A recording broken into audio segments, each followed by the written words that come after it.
Well, so welcome back to the AM show. Let's do what the papers are reporting now in our news review segment. And today we're going to have development economist and senior lecturer at the University of Development Studies, Dr. Michael Ayamga, being our guest. And I have with me already the Daily Graphic newspaper.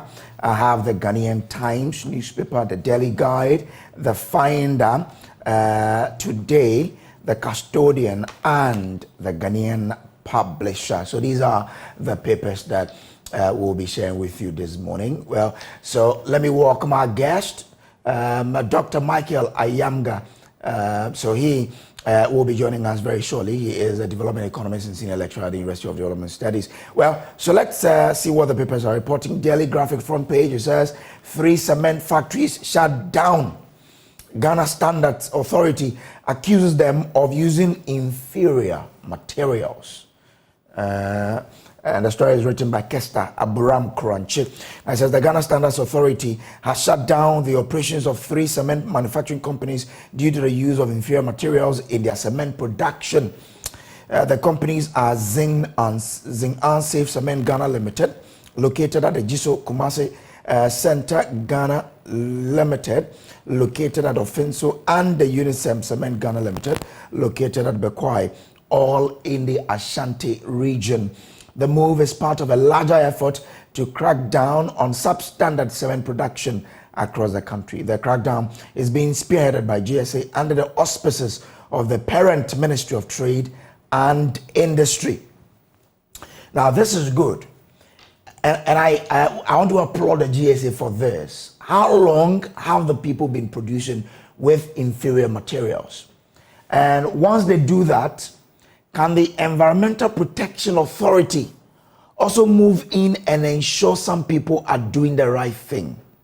Now, there is this cement factory in the Western region, Western Diamond Cement. Look, it's a good setup. They're employing people.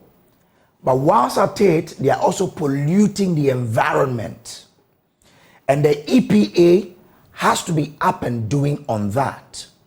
Now, at their junction, that's where they are building the Agenda 111 for Hunter West. Everybody should go and watch it. On the trees surrounding the area, there are dust all over, and this has been happening for more than 4 years. Is the EPA telling us that there is nothing wrong with that and that everyone is safe there? We are putting up the Agenda 111 hospital there. The EPA should ensure that the dust pollution from the company is minimized. I mean, I covered this story about 2 years ago, but the thing is still happening. And the EPA should ensure that people are safe. The GSA has taught them what they have to do. They should move in, and if it's possible to let them shut down and correct the defect in the factory, then it has to be done, than putting a lot of lives at danger. This factory is in Bukro, in the Hunter West district of the Western region. Hunter West municipality now of the Western region. Something ought to be done.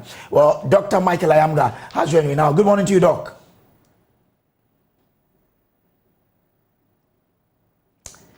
Hello, Doc. I guess all is well. Yeah, good morning. Great. Great to have you, Doc. Let's start with the Daily Graphic newspaper. I've read a brief on the cement factories that have been shut down because of the use of inferior, materials in their production. Again, on the front page of the Daily Graphic, it says, "Break from past, budget must show tax reform."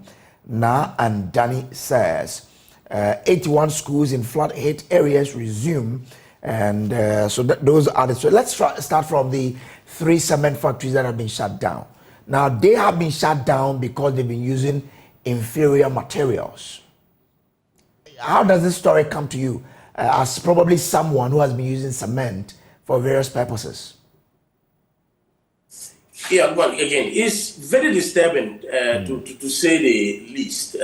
We seem to be a country that reacts rather than being proactive when it comes to ensuring there is safety and standards are kept in the building industry.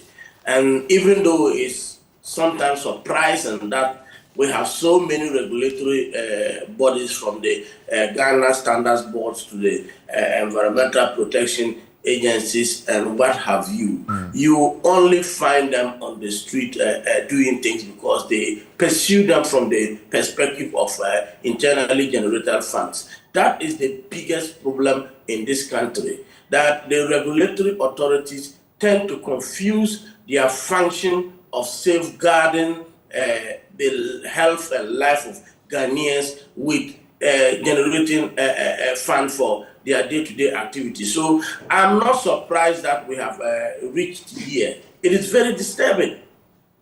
You see GVL on the room sometimes, maybe funds are not enough. So that is when they are there taking money just to ensure that they raise funds, but not actually ensuring that vehicles are road ready. That is one. You have the maybe Environmental Protection Agency going around trying to check buildings, trying to check standards of food and other things, because what? They feel it in their pocket, not because they want to serve the Ghanaian populace. So our biggest problem as a country is the IGF mentality. So I agree that it's good, better late than never, to go after these companies. But cement is a very important ingredient in the building industry. We are in a country where we have very defective buildings because both the materials and the standards of building are not adhered to. And when some people use their life savings and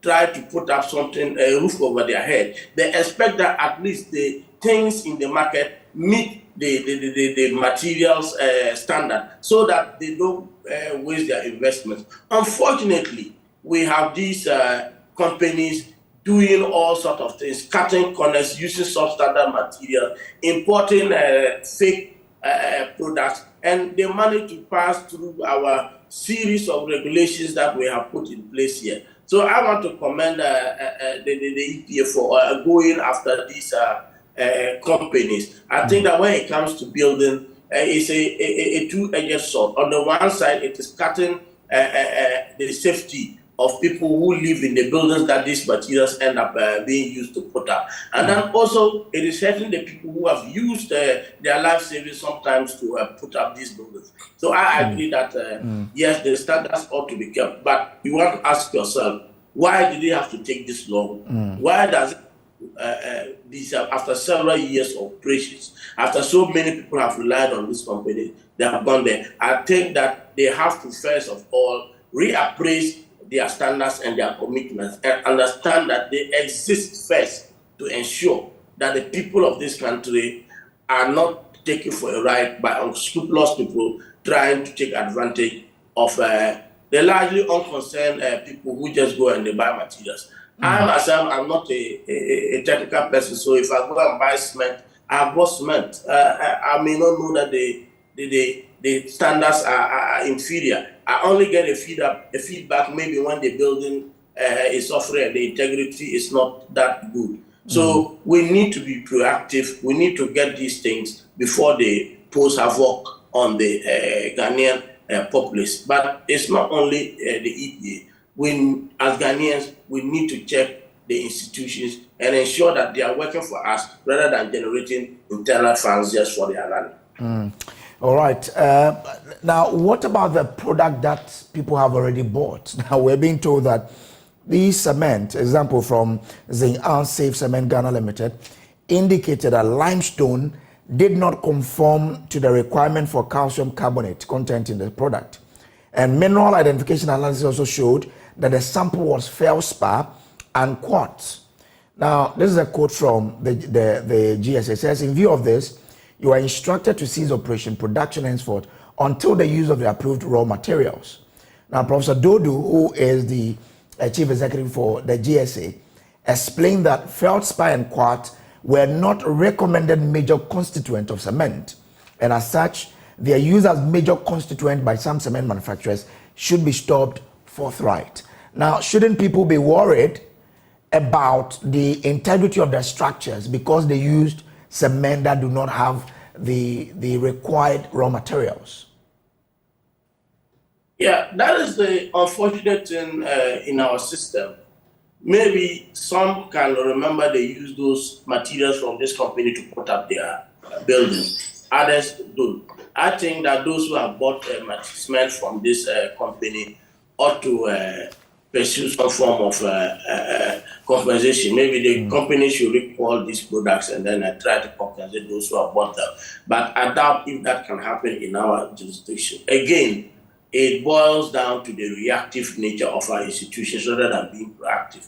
For how long has this company been in operation, and why is the Ghana Standards Authority only talking about it now? That is the most important thing. The feedback ought to go to both the company and to the regulatory authority. Cement is not some small water you are buying somewhere that nobody knows. So by the time you are producing cement in this country, the establishment alone is big and visible for people to see.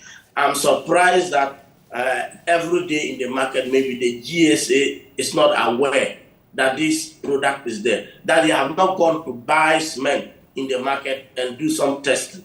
That is the problem. What is the follow-up from the Ghana Standards Authority's perspective, rather than maybe either people reporting or they waiting for something to happen? Shouldn't they have gone the first time the product was in the market and then try to investigate its integrity even before something happens? So yes, the company has to bear some of the responsibility by trying to recall and then compensate those that have used this product.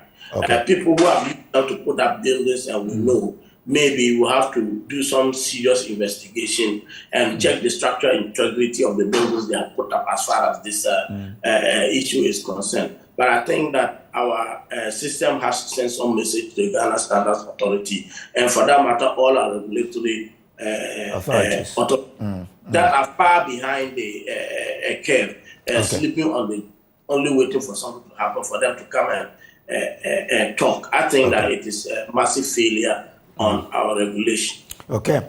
And on that note again, I wish the EPA could also move in and investigate allegations of air pollution by some of these companies. I remember a resident of Bukro did a press conference and accused a cement manufacturing company in the area of polluting the environment. The EPA should go in there and check and see if all is well. Well, let's move on to the Ghanaian Times newspaper. It says, expectations of 2024 budget economic policy don't impose new taxes, rather introduce new initiatives to broaden tax net. Economists urge government. Asantehene launches $10 million fund for Hill Komfo-Anokye project.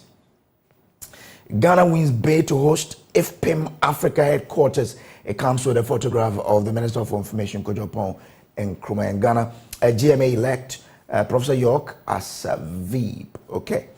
Now let's check the stories out. Let me turn to page 12 for the story on the economy. Now it says the government must initiate new measures to broaden the tax net to shore up its revenue rather than the traditional approach of burdening the existing taxpayers through the hiking of taxes and the introduction of new ones, some economic stakeholders have said. Now, according to them, it was important that new initiatives and strategies were deployed in the 2024 budget to improve tax collection, to shore up government revenue, and also outline measures to help address the macroeconomic challenges such as high cost of capital, deficit, and inflation bedeviling the country. Now, in the graphic, Na and Danny, who is an economist and former banker, has also urged the country to table a budget that shows a clean departure from the past to one that brings more major reforms in taxation. He said the country's tax regime was the biggest challenge because it was too fragmented and put the burden on a few compliant individuals and companies. Doc, you are a development economist, so you probably understand this better. What do you make of this expectation by these economists? And you yourself, what's your expectation in terms of what government should do in taxation whilst it's getting prepared to present the 2024 budget?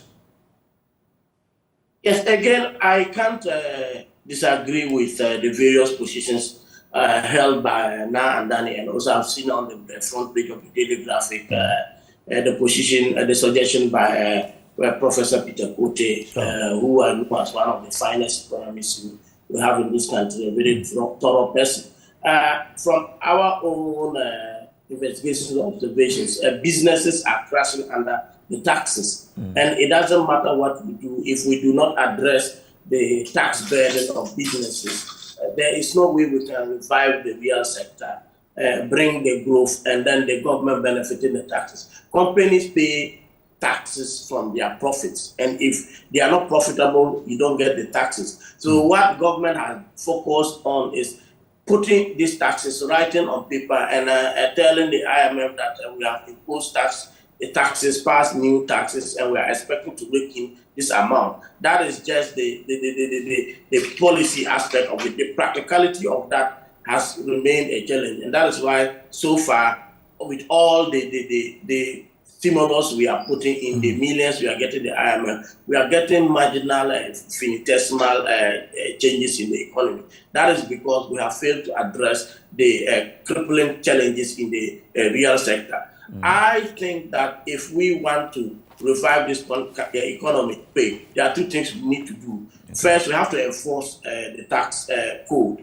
There are so many people going without being taxed that find their way of getting around the system. And these are some of the big companies. Those who actually are unable to avoid tax are civil servants who go to take their pay at the end of the month, and then the taxes are deducted upfront. Small businesses that are here and there that do not have the financial and networks to either avoid or deliberately refuse to pay tax. But I agree, if the economy has to rebound, it has to depend on the real sector, it has to depend on industry. And I think that what the minister ought to be doing is to ensure that we go for enforcement rather than increases. You talk to business people and they think that a reduction of taxes in the region of 10 to 15% is what is required to make them competitive. Okay. Now, we expect that given the challenges that the country is facing, and so far our inability to meet the deadline for the IMF second tranche, I expect the government to come in hard, probably with some additional taxes or some clever way of increasing the taxes on the already compliant small group.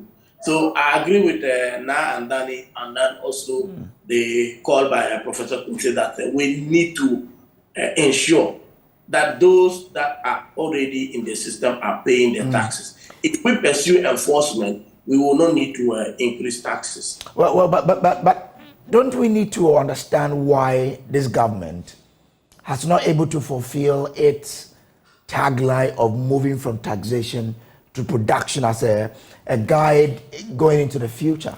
What really has been the hindrance in getting government to then move from taxation to production?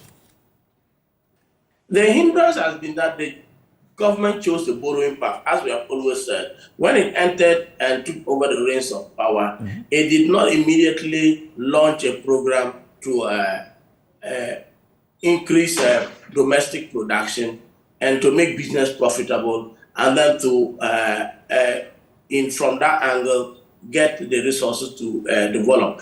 It looked at the goodwill that the country was enjoying at the time. We had just come out of an IMF program, the 918 million that the NDC government pursued. At that point in time, we had succeeded in turning the fundamentals in the right direction in terms of employment, about 5.1%. In terms of inflation, it was 13.3%. In terms of growth, 3.1% after a year after the energy crisis almost crippled this economy, and we're able to get that economy going at 3.7%. So this thing created some interest in Ghana. There was emphasis on Ghana because we seem to have weathered that storm of the energy crisis, and people saw it as a safe destination to invest. our Euro bonds were flying, being oversubscribed left, right, and center. All the financial institutions wanted to lend to us. So at that point in time, government with a lot of slogans did not actually take time to unpack these slogans into policies that were rightly linked with our systems and also our capacities, but chose the borrowing path. Started borrowing at an average of about $8 billion a year.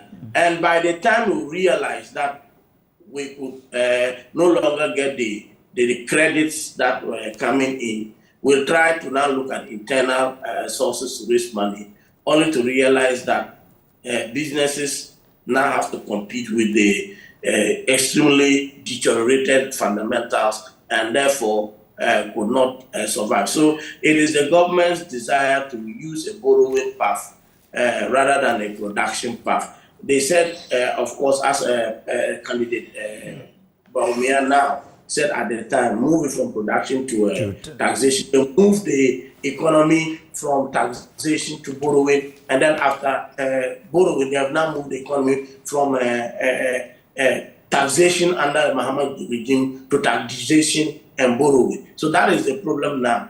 They did not settle down to pursue a well-defined agenda to stimulate the productive sectors of the economy.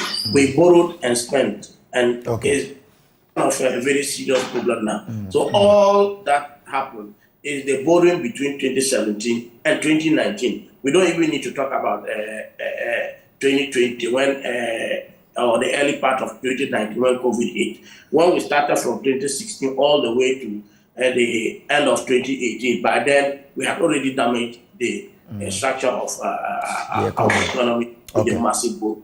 Okay. Yeah. Now, this is an important one. We need to do it in the Ghanaian Times.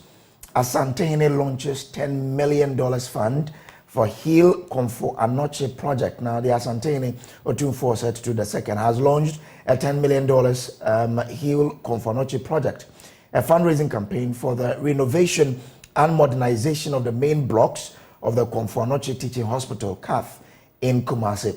He described as apologetic and embarrassing the current state of the facility. He therefore appealed to MPs, government appointees, corporate organizations, and the public to contribute and help achieve the targeted amount. Now, this goes to, add to the feather of Otumfuo as a great king. How does this become a benchmark for other traditional leaders in Ghana to ensure that things in their traditional areas are getting attention as Otumfuo is doing for CAF? Because we understand that already some monies, huge monies, have started coming in for that project. Yes, I think it's, from where I sit, it's unfortunate. You see, Otumfuo is a great king. We all know that he's a shining example in the country and beyond. And by the time we have to sit down for an important facility like the Comfort Anoche Teaching Hospital to get to where it is, and for the great king to now move, it's an indictment on our governments, and particularly the Akufo-Addo regime, that a region and an area that has made sure that it has become president for 2 terms have to get to this level. I don't think that we ought to put this burden on the chiefs. We ought to put this burden on the government that takes our taxes and people who are supposed to manage these institutions. We cannot make Ghana a beggar nation. Get everything, somebody has to raise funds. Every day, somebody has to donate. It goes round. Whether you are in an institution working or you're in the market selling, there's always some fundraising here and there to do things that government is supposed to be doing. I think that culture, yes, much as we have to commend Otumfuo for putting his weight behind this, and definitely is going to succeed because of the integrity he has shown over the years, the proactivity, and then also his desire. And we don't have to wait this. If our government have demonstrated this kind of commitment and integrity, I'm sure people will respond to it. So much as I agree that Otunfo is doing the right thing there, but for not teaching hospital is the heartbeat of our health delivery, especially from Kumasi all the way to the northern sector, because when things get tough in the other areas, they refer people to the Kofono Teaching Hospital. So for us to sit down and watch it deteriorate to this level, to the point that the king has to act, is problematic. We need to let government understand that these are its responsibilities, and therefore it is not the duty of the citizens to take money from their pockets and reconstruct or improve state facilities. What would the government then be doing if we have to go down this line? So yes, we can't discount it. At a certain point in time, we have to go down this line. But hey, we have to hold government accountable. Okay. Thank you for taking these initiatives. But I believe that it cannot become the order of the day. Government has to act. We can't encourage government to sleep. Okay. Now, let's do the Daily Guide newspaper on page 9 of that paper. It says Cocoa Board assures stakeholders of $800 million syndicated loan. It's written by Ebenezer K. Amponsa. It says the Ghana Cocoa Board has assured its stakeholders of the company's readiness to continue to secure an $800 million US syndicated loan to fund cocoa purchases for the 2023-24 crop season. A release issued by the Public Affairs Department of Cocoa Board said it planned a two-pronged financing for the 2023-2024 crop season in an effort to diversify its source of funding for the annual cocoa purchases. Quote, the strategy was therefore to use a pre-financing arrangement with international buyers to raise an amount of $800 million US from a syndicated of lenders by end of November 2023. After engagement with buyers for several weeks, the arrangement was, however, discontinued. Thus, since the beginning of the season, cocoa purchases have been financed with non-collateralized cocoa sales proceeds. But it said, quote, Cocoa Board is therefore still in the process of securing the syndicated loan for the 2023-2024 crop season, and unquote there. Now, this is what we've been doing over the years. How do we ensure that we end our reliance on syndicated loan to buy cocoa, having produced cocoa for all these years? How can we do it? Yeah, I think that it's unfortunate. We have largely operated from a farm to packet policy as far as cocoa is concerned. We harvest the cocoa, go borrow, sell it, and then straight into the funds. We give something of the well market price to farmers, and then straight we spend everything. The strategic investments needed to revamp and then expand the cocoa sector has not been happening. Value addition in the cocoa sector has not happened, to the point that it is embarrassing. I told one of my students that I'm thinking of a way for us to estimate chocolate import just by Ghanaians. You get Africans get to in big airports, and the chocolate they have to carry into this country is unbelievable. But you have year in, year out, we have failed to vamp processing. It has always been problematic. But let me put a caveat here, that over the years, because of the certainty associated with repayment of cocoa syndicated loans, we have always gotten more than we needed. People were rushing to lend for the purchases of cocoa. But unfortunately, in the last 2 years, there has been some realization that the cocoa syndicated loan has become a backdoor for government borrowing.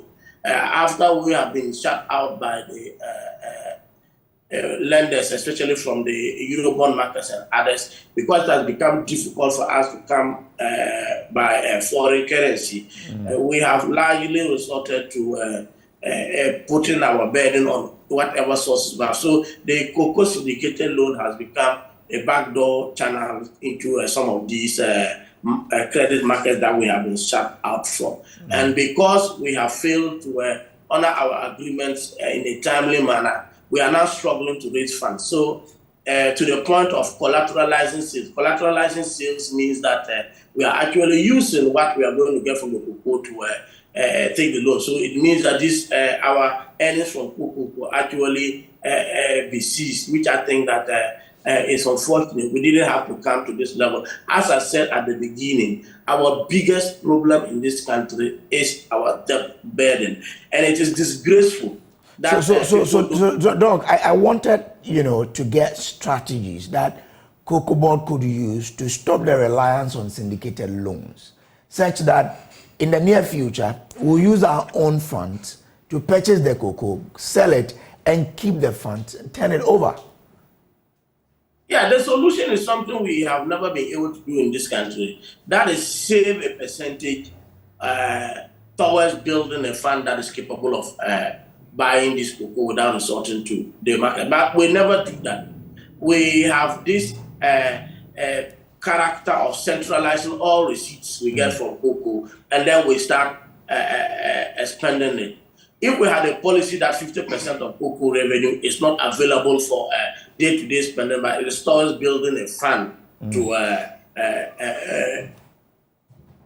maybe finance cocoa purchases, what is then going to happen is that we can grow this fund over a number of years. We can ask investors to even probably buy some cocoa bonds that we normally call them, and the proceeds put in this fund, so that we have a standing fund for use in purchasing cocoa. But what happens is that we produce the cocoa, sell it, spend everything.